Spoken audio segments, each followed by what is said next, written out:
Instagram videos எல்லாம் பார்த்து இப்படி தான் நம்மளும் வாழணும் அப்படின்னு நினச்சிட்டு வாழ்கிற கப்புள்ஸுக்கெல்லாம் ஏற்ற படம். கண்டிப்பாக இதை கப்புள்ஸாக இருக்கவங்க பார்த்தே தீரணும். நியூலி மேரிடும் கண்டிப்பாக இதை பார்க்கணும். படத்தோட பேர் தான் ஆண் பாவம்.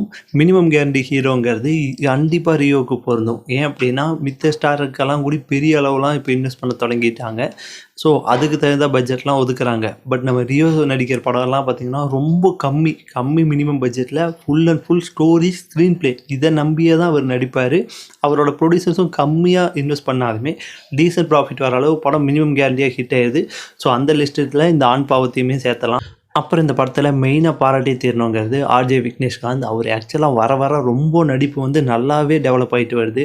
அந்த கேரக்டருக்கு என்ன தேவையோ அதை பர்ஃபெக்டாக பண்ணியிருக்காங்க. அதே மாதிரி அந்த ஷீலா வக்கீல் வருவாங்க, அவங்க ஹீரோயின். ஸோ உங்களுக்கு ஒரு ஃப்ரீ டைம் இருக்குது, டீசன்ட் வாட்ச் மூவி ஒன்று பார்க்கணும், பெரிய எக்ஸ்பெக்டேஷன்லாம் இல்லாமல் பார்க்கணும் அப்படின்னா ஆண் பாவம் பொல்லாதது மிஸ் பண்ணாமல் பாருங்கள். இது என்ன ஓடிடியில் இருக்குன்னு தெரிஞ்சுக்க ஓடிடின்னு டைப் பண்ணுங்கள். நான் உங்களுக்கு ரிப்ளை பண்ணுறேன். இதே மாதிரி இன்ட்ரெஸ்டிங் வீடியோக்கு நம்ம பேஜை மறக்காமல் ஃபாலோ பண்ணிக்கோங்க. தேங்க்யூ.